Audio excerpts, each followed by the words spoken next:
थकित को शांति का वचन, भाई भगत सिंह के द्वारा दिसंबर 21। और प्रेम और भले कामों में उकसाने के लिए एक दूसरे की चिंता किया करें और एक दूसरे के साथ इकट्ठा होना ना छोड़ें। इब्रानियों की पत्री 10 अध्याय 24 और 25 पद। यरदन को पार करने के बाद इजरायली लोगों को यरीहो के ऊंची दीवारों वाले शहर को जीतना था। प्रभु ने उनसे कहा कि यदि वे केवल उसके पीछे चलेंगे जैसे वह उनके आगे आगे चलता है और जो कुछ उसने उन्हें आज्ञा दी है उसे करते हैं, तो वे शत्रु को पराजित होते हुए देख सकेंगे।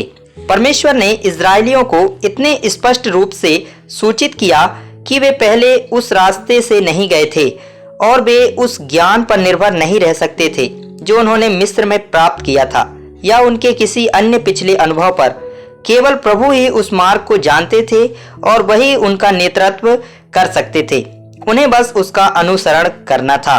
उसने कदम कदम पर यहोशू को अपनी योजनाओं के बारे में बताया और इजराइल की संतान जीत के प्रति अस्वस्थ हो सकती थी।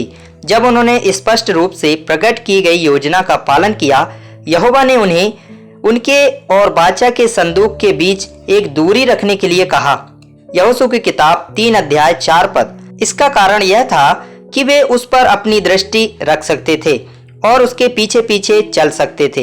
लोगों को नदी पार करने से पहले खुद को पवित्र करने के लिए कहा गया था। वचन 5। पवित्रीकरण का अर्थ है स्वयं को जीवित परमेश्वर के पूर्ण अधिकार में लाना। अपने आप पर, अपनी संपत्ति पर, अपनी संख्या पर या किसी अन्य मानवीय लाभ पर निर्भर रहने के बजाय हमें अपने जीवन का पूरा भार प्रभु को देना चाहिए। तब वह हर परिस्थिति में हमारे लिए लड़ेगा और हमें जयवंत से बढ़कर बनाएगा। बाचा का संदूक याजकों द्वारा वहन किया गया था और बाकी सब लोगों को उनका अनुसरण करना था। हमें भी पूरी कलीसिया के साथ अपनी पहचान बनानी होगी। इस तरह सभी बाधाओं पर काबू पाने में सफल होना होगा। हमें अन्य विश्वासियों के साथ संगति में रहना चाहिए और कलीसिया के निर्माण में अपना पूरा हिस्सा लेना चाहिए। बहुत से विश्वासी दूसरे विश्वासियों से संगति के लिए नहीं मिलते।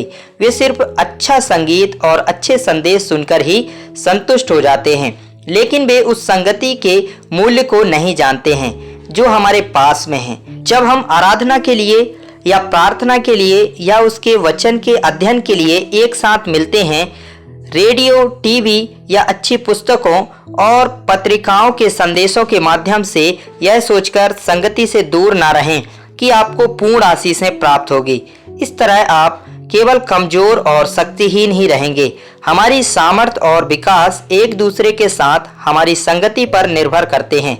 आरंभिक विश्वासियों ने आध्यात्मिक रूप से बढ़ना शुरू कर दिया क्योंकि वे प्रेरितों की शिक्षा, संगति रखना, रोटी तोड़ने और प्रार्थना करने में लौलीन रहे। प्रेरितों काम 2 अध्याय 42 पद।